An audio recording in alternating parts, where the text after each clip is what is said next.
Today we look at a new type of market, a market which has been designed to make predictions. In previous talks, we've discussed how prices are signals that convey information.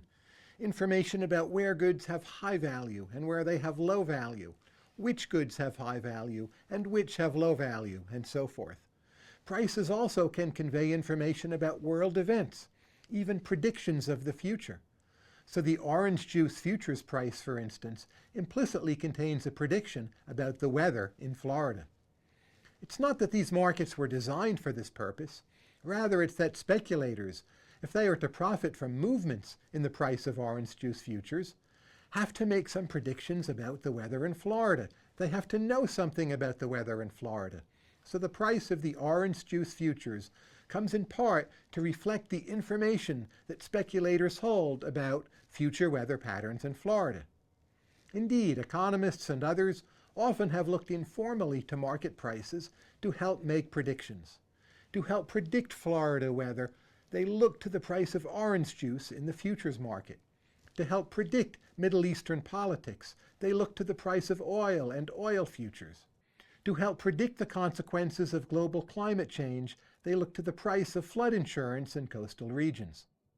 Now, in each of these cases, the implicit prediction is just a byproduct of the market, and indeed many other things are going on in these markets which also influence the prices.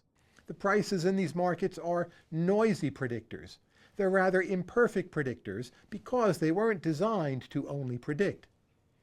What would happen if we designed a market explicitly to make predictions? Then the predictions we got out of the market might be even more robust and even more accurate. Let's take a look at some markets which have been designed to make predictions. Prediction markets are speculative markets which have been designed so that the prices can be interpreted as probabilities and used to make predictions. One of the most famous of these is the Iowa electronic markets. I encourage you to go to the web and check them out. Traders on the Iowa electronic markets buy and sell shares of political candidates, and the prices of those shares can be used to predict the outcomes of elections. Let me give you an example. Here's a case of the Iowa electronic markets from the 2008 election between Barack Obama and John McCain. In these markets, one Obama share pays you $1 if Obama wins and pays you nothing otherwise. One McCain share pays you $1 if you hold the share and McCain wins, and pays 0 if he loses. Now suppose you think Obama has an 80% chance of winning that election. How much would you be willing to pay for an Obama share? Well, if an Obama share pays $1 if Obama wins, and he has an 80% chance of winning, then that share is worth 80 cents. You would be willing to pay up to 80 cents for such an Obama share. Suppose you enter this market and you find that these Obama shares are selling for 65 cents. Well, that's a buying opportunity. Something which you think is worth 80 cents is selling for 65, so then you should buy Obama shares. In buying the shares, you would be pushing up their price.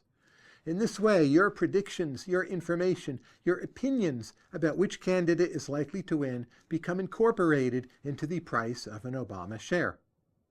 By the way, suppose you thought Obama had an 80% chance of winning, but his shares were selling for 90 cents. Well, then you would want to sell Obama shares.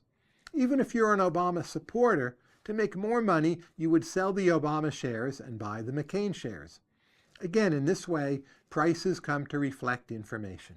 There are lots of traders in these markets, people who are very politically astute, who understand the Electoral College, and who understand how elections work and how well or how badly a campaign is going.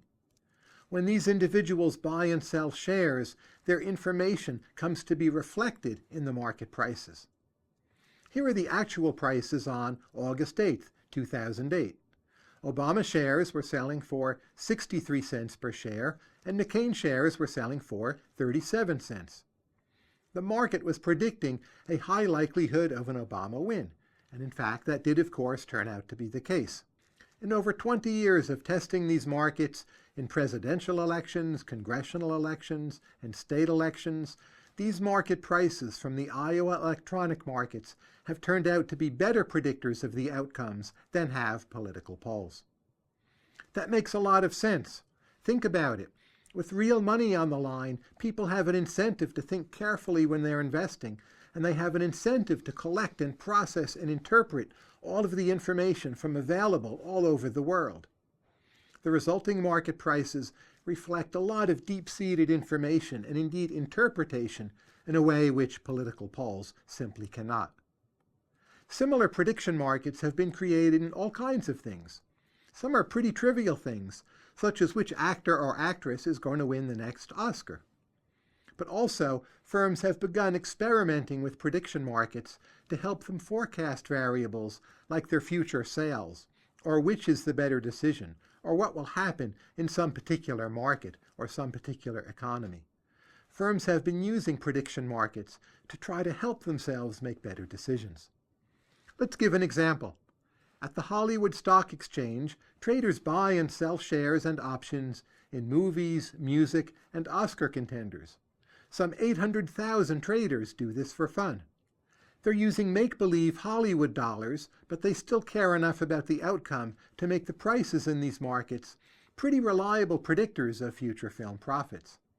Now, although the traders are doing this for fun, the website is owned and run for profit. The information, the implicit predictions in these prices, that's valuable to studios who want to try and understand what's going to work in their next film and what's not going to work. Here's an example. Some of us may believe that sex sells, but is that actually the case?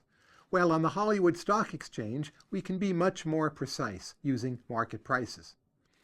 Here is some of the trading for the movie 50 Shades of Grey, and you can see the price made a whole bunch of leaps up and then leaps downward.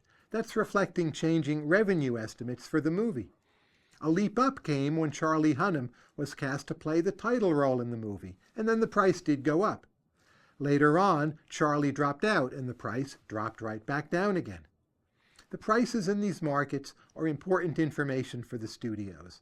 They tell the studios, how much are these actors really worth?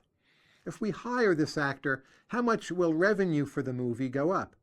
Are people excited about a particular actress in a particular role? What about the director? By using the information and the prices from the Hollywood Stock Exchange, studios are able to better cast their movies and they can make better decisions. No prediction process has perfect accuracy, but the prices from the Hollywood Stock Exchange turn out to be pretty useful, especially when compared to other methods. Along here, we have predicted opening revenues as shown by the prices on the Hollywood Stock Exchange, and then here we have actual revenues. If the predicted revenues always equaled the actual, well, then everything would be along the red line. When the actual revenues turn out to be more than predicted, we're above the red line. So the original movie, Kings of Comedy, was a smash hit because it did much better than predicted. The movie The Adventures of Pluto Nash with Eddie Murphy, well, that was a disaster. It did much worse than predicted. On average, however, the predicted revenues are pretty good indications of what the actual revenues will be. And again, that's why the studios look at these market prices, because they're relatively accurate predictions, more accurate than other available measures. All right, let's conclude. Market prices reflect information and they convey information. Prices in futures markets can signal all kinds of things, such as war in the Middle East, cold weather in Florida, or who will win the next election.